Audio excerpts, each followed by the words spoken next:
Tervehdys! Tehdäänpä vielä yksi videopäivitys tästä uima-altaan lämmityssysteemistä, kun kehitys kehittyy ja asia on mennyt vähän eteenpäin. Eli mä oon nyt saanut yhteensä 4 kappaletta noita kennoja. Ne on tossa nyt päällekkäin ja tänään on aivan melkein optimaaliset olosuhteet lämmittää tuota. Eli lämpöä on 28 astetta mittarin mukaan. Ja nyt mä oon sitten poistanut niitä kuristavia elementtejä tuolta. Eli nyt letkut pitäisi olla riittävän isot ja nuo ei liian jyrkkiä mutkia tuolla. On siellä muutama vieläkin pikkusen, mutta joka tapauksessa se virtaus on nyt selvästi isompi. Ja sitten letku on tosiaan nyt alusta loppuun tuota samaa isoa letkua. Ja lähtölämpötila tuolla altaassa on nyt 26 astetta. Tietenkin se vaikuttaa, että minkä verran se lämpiää se vesi tuolla kennoissa. Että jos se on lähtiessä jo kovin lämmintä, niin sitten tietenkään se ei ihan niin reilusti lämpiä. Ja nyt tää vesi on jaettu noihin kennoihin sillä lailla, että siinä on niinku 2 rinnan ja 2 sarjassa. Eli vesi tulee edelleen, pumppu pumppaa sen tätä letkua pitkin tähän. Se haarautuu tässä 2, eli menee tonne alimmalle ja toisiksi alimmalle. Ja sitten se käy niissä kääntymässä. Ja sitten se menee tän alimman ylemmästä haarasta tonne toisiksi ylimpään kennoon. Ja tän toisiksi alimman ylemmästä haarasta tonne ylimpään kennoon. Ja sitten tuolla on taas T-kappale, jossa ne yhdistyy. Ja sitten se menee takaisin tuonne altaaseen. Eli 2 rinnan ja 2 peräkkäin. Kaikki kuristavat hommelit on nyt poistettu, niin täältä tulee nyt ainakin tämän torven täydeltä. Ja tää on ihan, myytinkin tätä letkua niin kuin poistopumpun letku nimellä, eli se on tässä olla oikean kokoista letkua tohon. Ja nyt tää virtaus on aika kova. Ja mä äsken mittailin näitä lämpötiloja taas, niin 26 astetta oli tuo lähtevän veden lämpötila. Ja nyt tällä kelillä niin 29,5 asteesta. 29,5 asteesta vettä tulee takaisin tuolta kennoilta.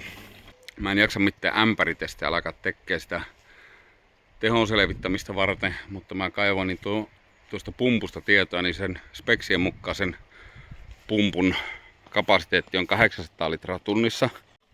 Ja siitä kun laskee, että mikä siitä tulee tehoksi, eli mä otin siinä, eli jos tuo pumpun kapasiteetti on speksien mukaan 800 litraa tunnissa, niin mä laskin 600 litran mukaan, eli jos tuossa vieläkin olisi kuristuksia ja saa siitä nyt jonkunlaisen arvion kuitenkin, että vaikka se nyt aivan täysin oikea lukema olekaan, mutta että jos laskisi vaikka 600 litran mukaan ja 3,5 astetta on delta T, eli lämpötila nousee 3,5 astetta, se 600 litraa, niin se antaa tehoksi noin 2,4 kilowattia.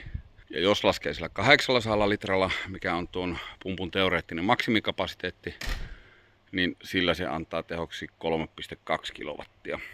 Eli voisi olettaa, että se on jossain sillä välillä, 2,4 ja 3,2 kilowatin välillä. Ja tuon pumpun sähköteho, ottoteho on 400 wattia. Niin kyllähän siinä vielä aika kivasti jäähän plussalle, jos tolleen laskee. Varmaan joku voi kertoa, jos mä tein jonkun suuren virheen tuossa nopeasti laskettuna, että jos ei mennyt ihan oikein.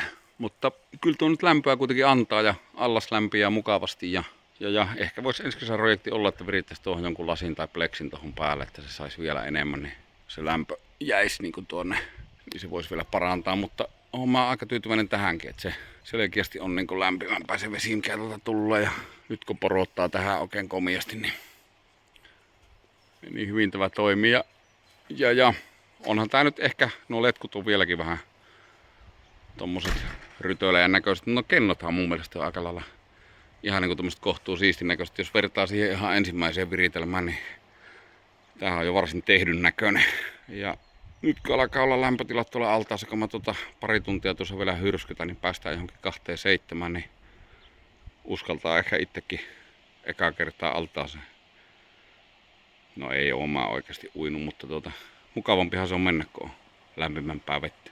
Semmonen päivitys vielä tästä hommasta. Ei muuta kuin seuraavaan kertaan taas. Se on moro.